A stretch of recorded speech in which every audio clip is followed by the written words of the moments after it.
Ladies and gentlemen, welcome back to the IPL 5 qualification matches. My name is Optimus Tom, and joining me is Studio, and we're going to be casting game number 2 between Reboot Gaming and Team Legion. Now, Legion took a quick 1-0 victory against Reboot in game number 1. They're going to have to take it back in 2 consecutive matches if they want to advance to the round of 8 in this IPL 5 qualification match, or is Legion just going to take another swift victory away from Reboot and advance to the round of 8 on their own? Studio, you had some good analysis at the end of this game for what Reboot's going to have to do, but what can we expect to see from Legion now that they know they're up 1-0? Legion, they're going to play a bit more confidently, and I'm going to be honest, they're actually already experimenting in that first match. So we saw, are they going to play traditional? With that Malphite being selected, that could easily go to Mortis, one of his more common junglers, despite the fact that, you don't see Malphite jungle all that often. So, okay, this is actually kind of a reversal. Game 1, Legion played a bit more unorthodox. We don't see Mortis play Shyvana all that often, but now Malphite's been selected. That will probably go to Mortis, and that's one of their standard junglers. So what should happen, which is, play safe game 1, game 2, let him go out a bit loose, try out new things because you have that advantage. They're not going to actually happen because Legion just doesn't care. Traditional, whatever. I don't know if I wouldn't say they don't care now, but it was very interesting to see how they tried to counteract the strategy from Reboot. One thing that Legion did was they identified, as you said in the post-game analysis, they identified what Reboot wanted to do and shut it down effectively. Whether it was Shyvana counter-jungling Amumu early on in the game, or whether it was Damunlaw with his arrow using it on Malphite to stop the initiation from that one big team fight at Dragon and just utterly obliterating the strategy from Reboot. But regardless, it seems that Reboot's learned a little bit. They are still picking up some very AoE heavy characters, but very different from what we saw in game number 1. A Maokai, for example, the first pick coming out from Reboot, is not quite as restricted as Amumu and what he can do. His ganks early on, they're going to be amazing. He's got some of the best ganks in the game. Amumu actually has decent ganks himself, but you have to land that bandage toss. So if they can get, some good ganks off, Maokai cannot be counter-jungled quite as hard as Amumu can. They're in a very good position, and Diana being locked in for Legion, someone we haven't seen a lot of in NA. A very funny thing happened. If you're watching OGN, for example, Diana came up with one of the most common picks in the Azubu Frost and Blaze matchup, almost went on permaban afterwards. And right now, we're seeing Diana for one of the first few times in North America just because she got nerfed between tournament patches. Regionals, face-off, all that happened, Diana wasn't available. Then she got nerfed after all the tournaments and didn't see much play. So let's see what Prolly can do on Diana. Most likely going to be going mid lane, though she has seen a bit of play in top and jungle. We'll have to see this Diana pick. As you said, it was really a make-or-break decision for a lot of the games in the OGN tournament. We also saw, I believe it was Azubu Frost in the final game picking up Diana against... no, it was actually CLG EU picked up Diana against Frost and was not able to really seal the deal in that series. So sorry if I just spoiled anything for you guys. It's about 2 weeks old or maybe a week and a half. I've lost track of time, so hopefully no one's really Well, I don't think it's been a week yet. But Has it not been a week? So many events going on. I guess so. Yeah. But there are so many events going on that honestly, it's 5 days in esports could be, one team could be becoming top tier, another team becoming worst tier, as public opinion can just, flow so quickly. But the team coming out from Reboot. I just lost track of time. There's a zillion events. Oh yeah. A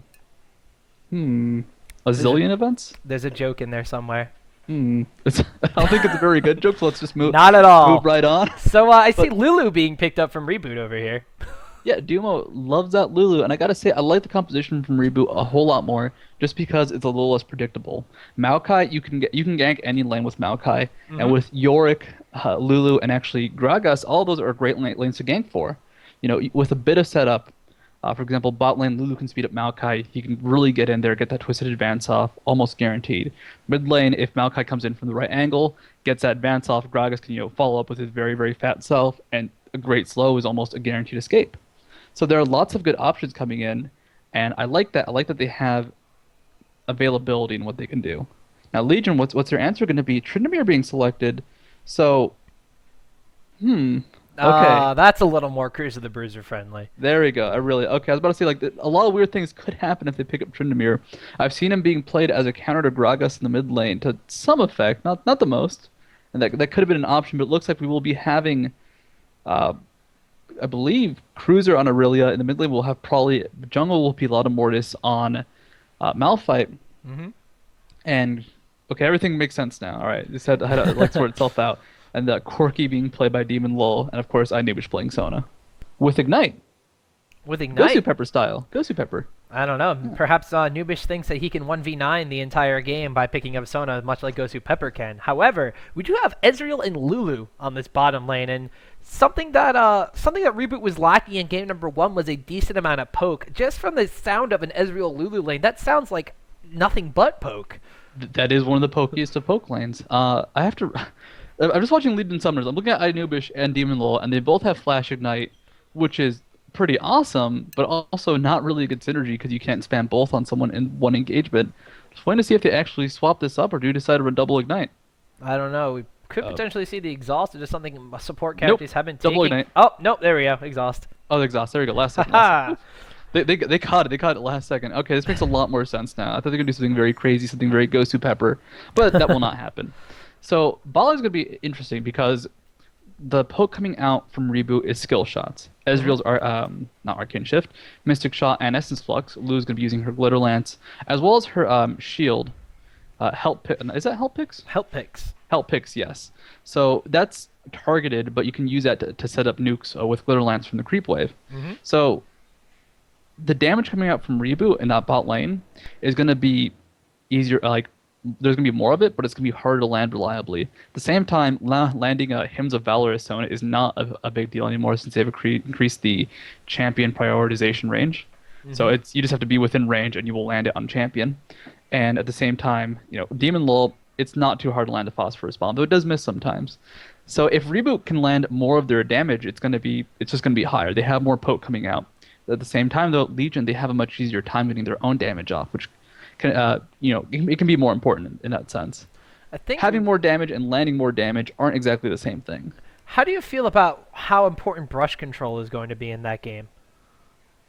If Sona is allowed to run in the brush as she pleases, she will just get all the poke off. Duma will have to spend all his mana using Help Picks, a very inefficient spell when used defensively.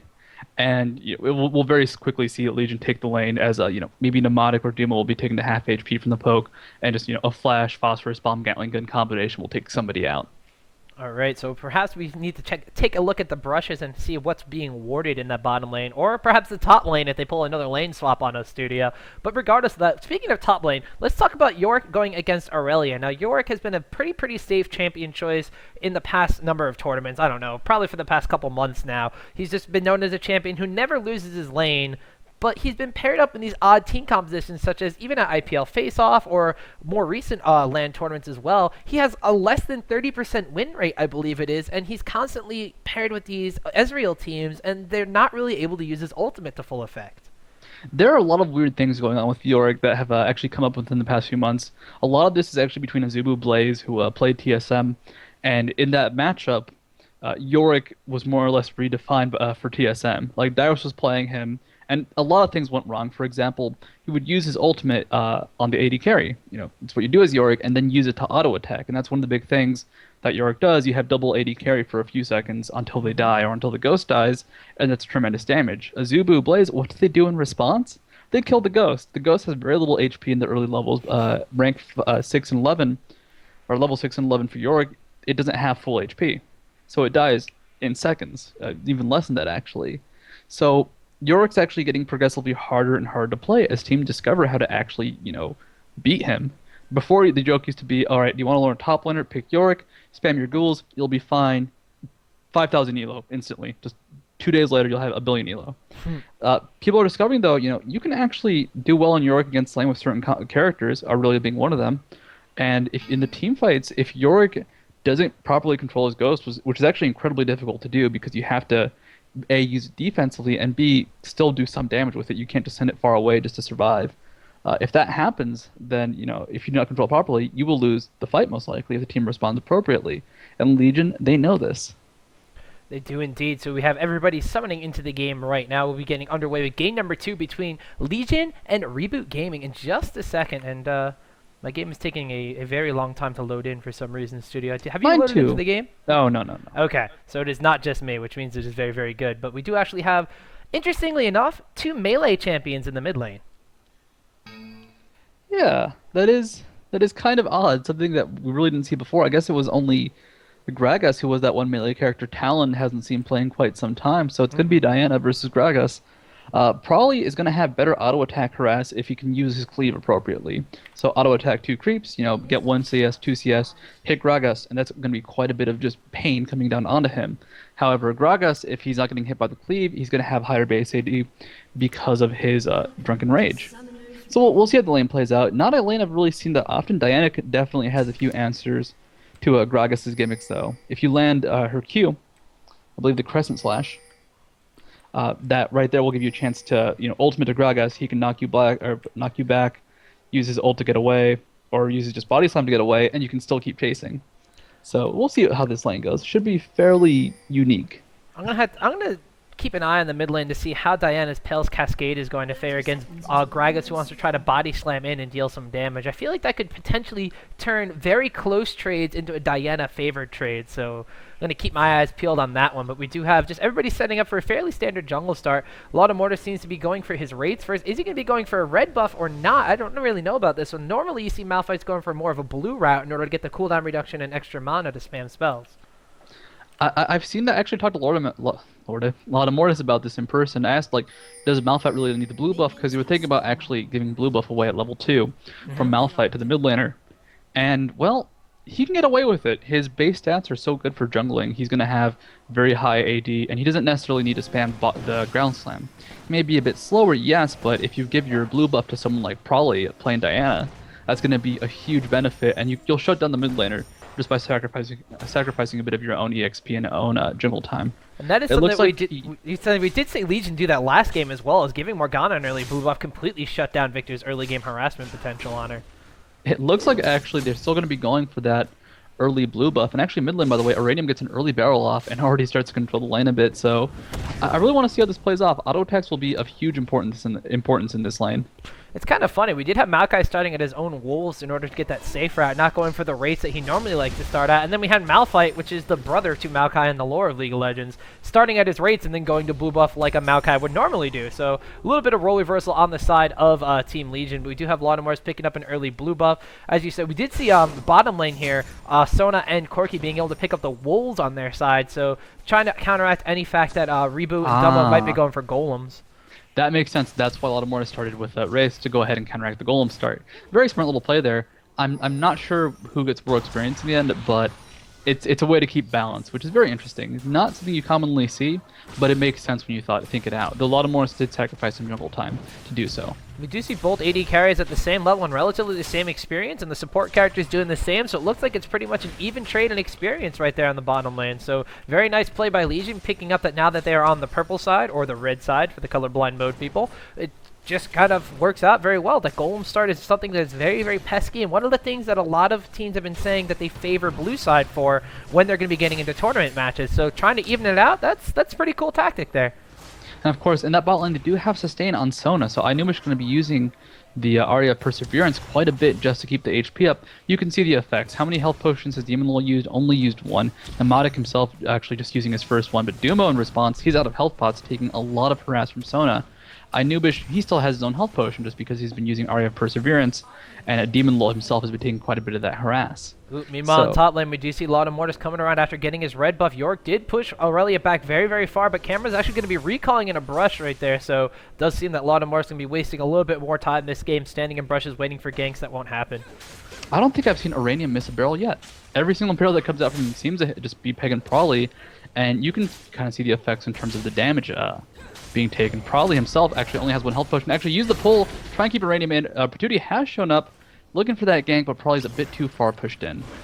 I think Probably thought he was a little bit closer to the tower right there, and Iranium would have had a very, very bad day, potentially first blood if Probably was able to pull him in right there. So regardless of this, we do see Gragas getting the best of Diana for right now. Slight creep advantage, 27 now compared to Probably 21, now 22 in that mid lane. And as you said, it works very well when Gragas is able to land every single one of his barrels in a game.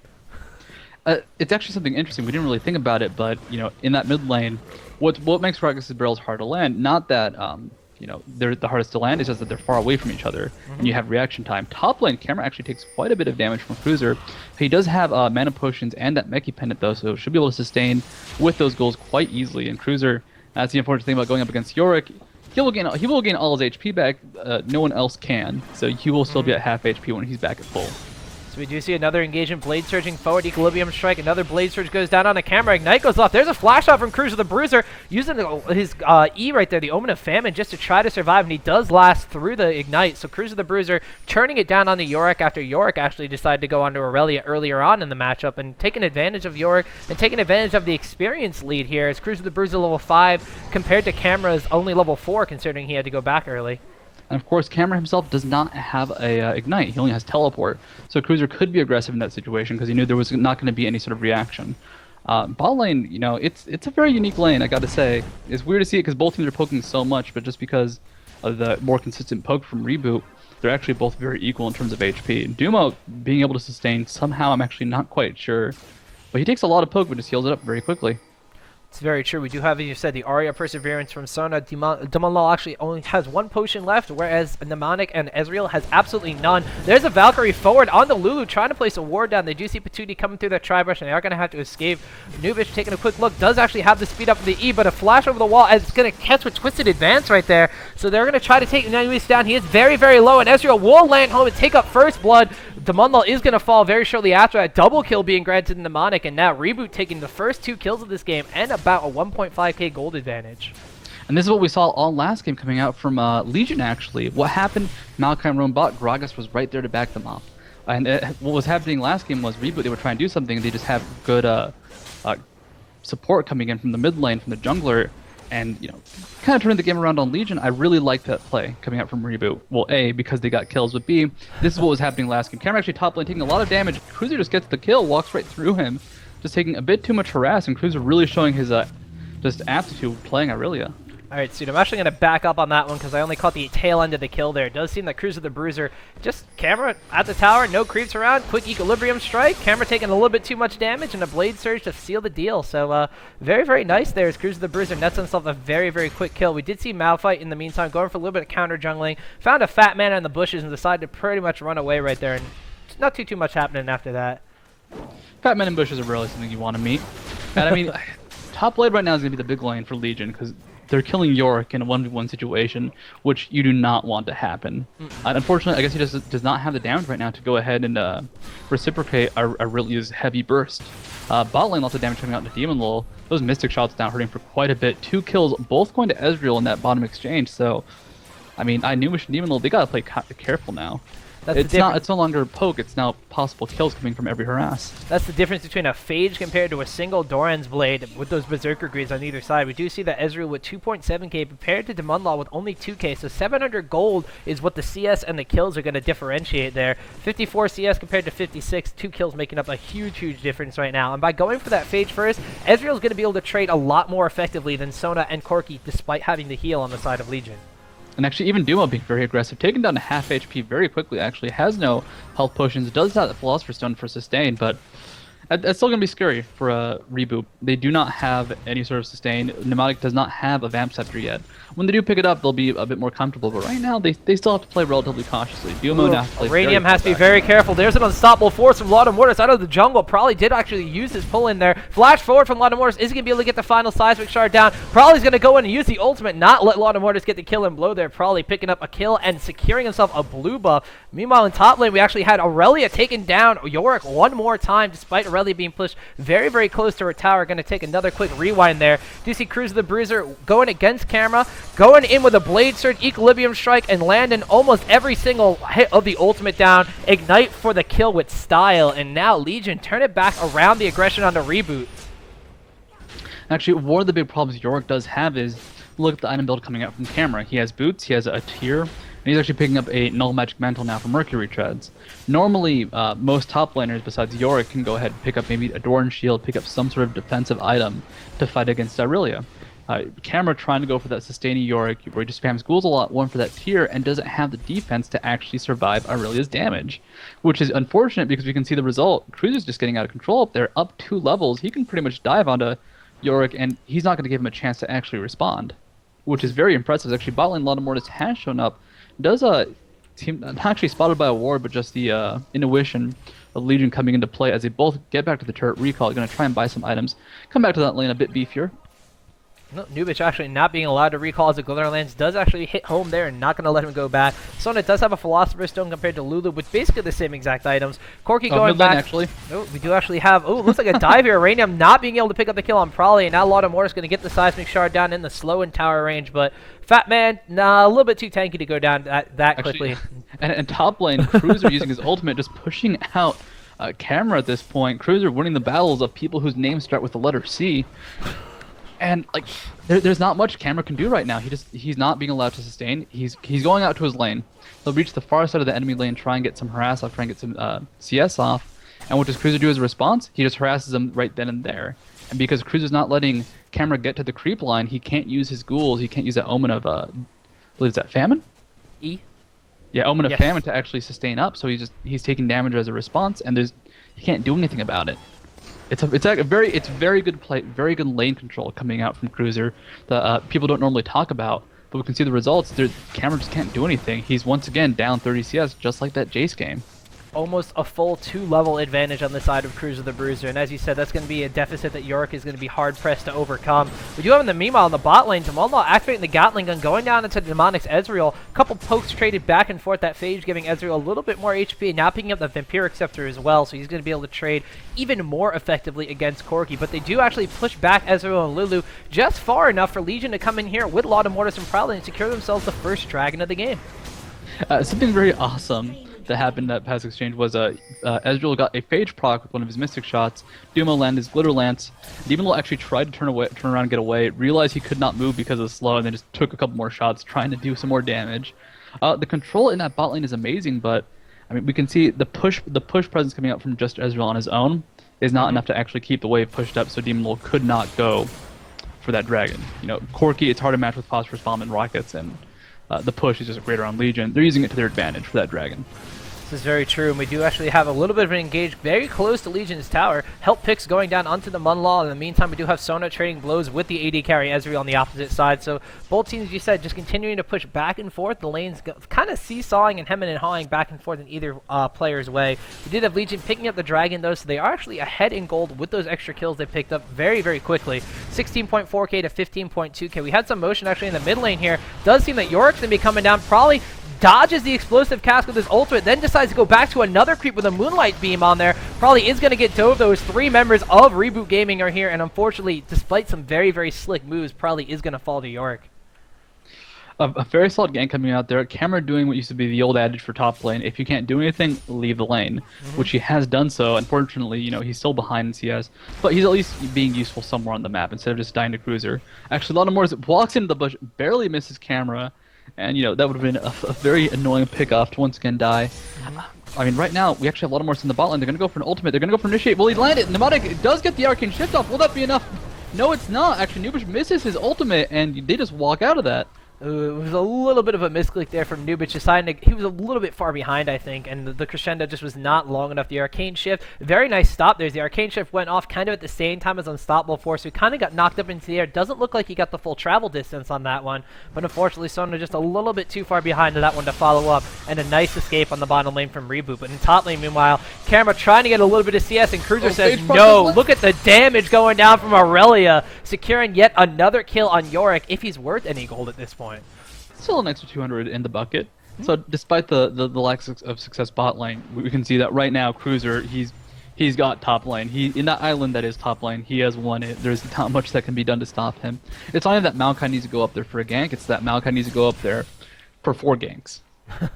This is very, very true. So we have to see what Reboot is going to respond to, despite keeping very, very close in farm and in kills, basically, with the entire Legion team. That top lane is just an absolute snowball right now. Taking a quick look at the gold tab, 4.8k gold for Aurelia compared to Yorick with only 3.3k. 1.5k gold differential between the two teams. That's basically everything and then some of Legion's lead right now. Luckily, there are actually quite a few good situations for Reboot. Ezreal's ahead about 1,000 gold on Corki, which is very significant, as actually Demon Lord quickly catches up, getting some more CS, but there's still a very big lead bottom lane in favor of Ezreal. So despite the fact that Yorick doesn't have gold, Yorick can actually get by being poor. What does he need to do in a team fight? Use his ultimate, spam his ghouls, and really that's it. He can do some great damage later on if he does have more items, or be a Frozen Heart tank bot, But if he just has his aura or ultimate places, when actually camera, no! Camera walks into a bush and finds a rocket and an Aurelia, and we all know how this story goes, Studio. Camera gonna get Blade Surge down, Equilibrium Strikes go off, the ultimate popped, and there's another kill for Cruiser the Bruiser. And even if Yorick is able to do something in the later stages of the game, just the sheer fact that Aurelia is 4-0 with over 5,000 gold in the bank at 15 minutes into this game, her Trinity Force is almost completed, and we all know how painful a late game Aurelia can be, especially if it's about 20 minutes into the game. The 20-minute late game Aurelia is extra terrifying. But I mean, unfortunately, it's just Camera can't do anything. He would actually try to place a ward, try to be defensive, but you know they're making sure he has no options up that top lane, which is very great play coming out from Legion. Reboot, like I said, though, I mean, they have to hope on Ezreal. That is their big character. Gragas is also doing okay, but Ezreal, he's that guy who has to snowball at this point. Patootie going into the bush here. Does see a ward, but the Uranium's going to come over the wall. An explosive cask as well. Numish going to sacrifice himself as Corki tries to get out of there with a Valkyrie.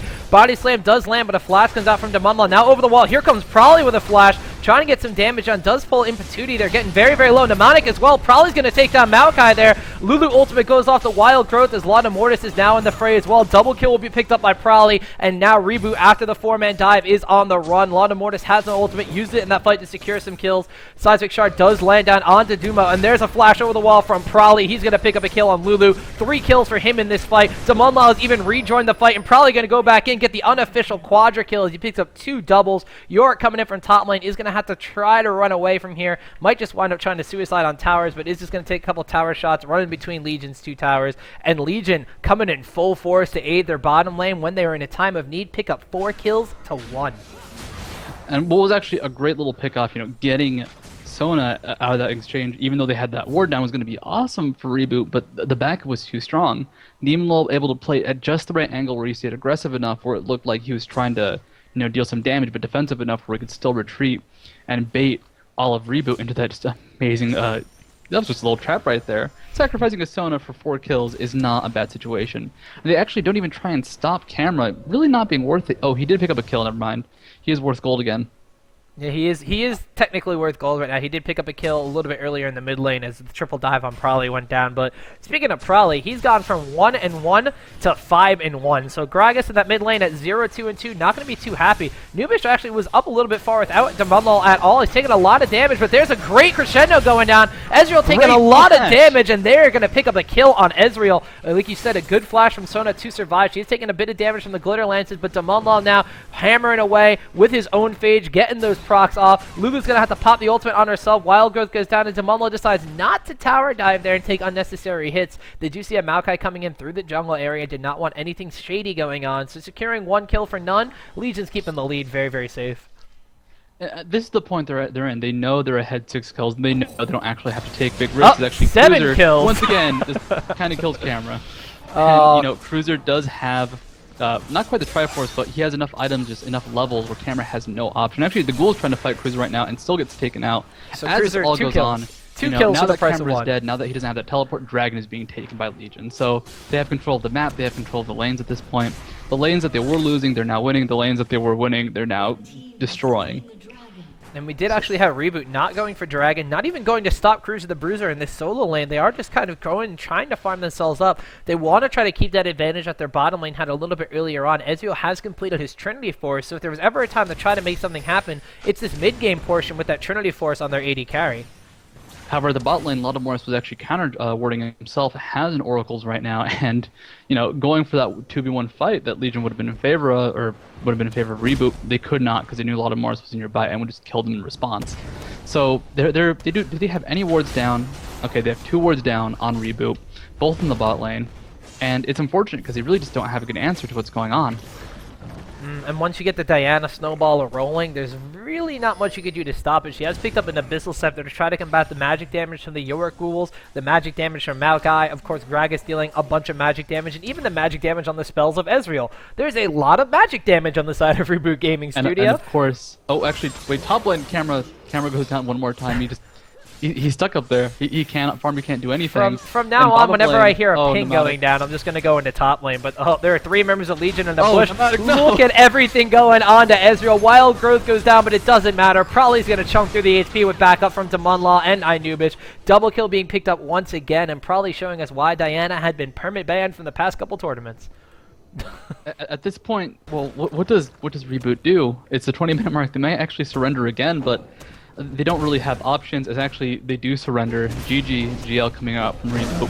Great play coming from Legion, despite actually having an early disadvantage with those 2 kills being very quickly given to Reboot. They just could not hold on to the lead, and Cruiser up in that top lane, just completely manhandling Yorick. How often does Yorick lose a lane? Not very often. As I even said in Champions, like Yorick, known as the man who never loses his lane. Well, Cruiser the Bruiser said nay to that and wound up making Yorick lose his lane. 13 of the 14 kills on Legion were either on Prolly or on Cruiser the Bruiser. And let's not forget, Cruiser did not join up for a single team fight. So that is 6 kills by himself on Yorick the entire game. Wow, yeah. There are 6 deaths on Yorick. He has 6 kills on Cruiser and no assist because he had no reason to ever leave that top lane.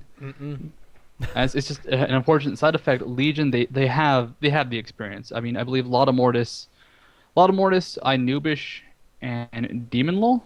Probably. No, probably have been playing together for about a year at this point. So they have very good cohesion. They know each other quite well. Demon Lul's been around for about, I believe, 6 or 7 months, and Cruiser's been around for 3 or 4. Reboot, they're still fairly new, at around 6 months, and you could tell they felt relatively comfortable as a team, but not to the extent Legion did. They had their battle plan on Legion, and they enacted it quite well. I actually did a little bit of research earlier on in the day, and I found out that the last time Reboot played against Legion was at the beginning of the year. This is back when Legion still had Valkyrin, and I believe it was I forget who. I believe it was Valkyrin, and I can't even remember the other name, but probably Mortis and Inubish were the 3 remaining members on the side of Legion, and they lost in a Go for LOL tournament, Go for LOL 40-something. Can't remember which one, but they actually lost the Legion, and now they're losing them again in the IPL 5 qualification match. Ladies and gentlemen, pulling out the brackets, we see this has been the round of 16 match. We did have Team Legion going up against a 2-0 victory over Reboot Gaming. They're going to advance into the round of 8 to face the winner of Monomaniac Ferris, formerly MTWNA, going up against the up-and-coming Troopers team. Going to see who is going to win that match and potentially go for a chance at the quarterfinals, where they will be facing either Counter Logic Gaming, potentially the former Ordnance Gaming, now known as QCTW, CLG Black, or Team Invictus Gaming from China. On the other side of the bracket, we already have Meat Playground running their way all the way to the quarterfinals, semifinals. Not even, semifinals right there, as Team Dignitas and Orbit Gaming still have to play their match a little bit later on in the week, as they will be advancing to that against Meat Playground. And as you mentioned earlier, Studio, these teams fighting for an IPL 5 qualification seed, they might have a lot more to play for than they think they do. Yeah, word hasn't been announced, but it's speculation. I got a feeling, these are some big tournaments. They're not going to go unnoticed. All right, Optimus Tom, pick one cool match. What's the match you really want to see of the currently remaining matches? Out of the remaining matches or potential matches that we could have? Well, let's go with remaining. Because those will be happening soon. Everybody's probably going to see Team Dignitas against Orbit Gaming. Orbit Gaming, of course, the up-and-coming team that took 9th place in the circuit points, losing out to Monomaniac Ferris. Oh, look, Team Legion was updated right before our eyes. Well, tied, and then wound up losing out to Monomaniac in the tiebreaker match.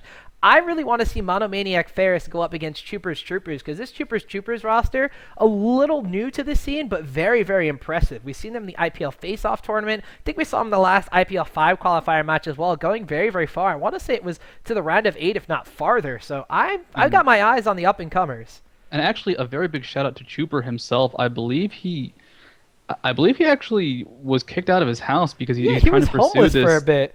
Yeah, he's trying to pursue this career as a professional gamer, and he was just not being supported. So shouts to Trooper for really going down this path that he loves. The game I would have to go for, though, is CLG Black versus Invictus Gaming. Invictus Gaming, they're the new terror of China. Before it used to be Taipei Assassins. TPA, oh god, they're so good. TPA, they're going to beat everybody. But Invictus, I believe they took first place at the qualifiers from China for the World 3 Championship, and they're really good. I've seen them beat CLG. I've seen them beat, Taipei Assassins and We Gigabyte. I've actually heard a lot of players from the North American team say the one team they're extremely afraid of come World Finals is Invictus Gaming.